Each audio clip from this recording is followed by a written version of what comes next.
咳嗽老不好，试试这2味药，便宜又有效。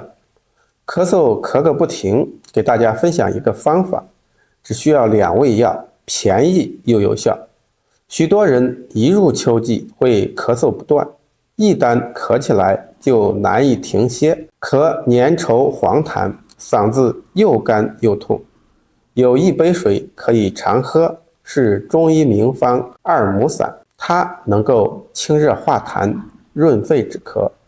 秋季燥邪易伤肺经，肺气郁而化热，药方中的贝母能清热润肺、化痰止咳，知母可以清肺泻火、滋阴润燥，2者搭配能够调理肺热咳嗽。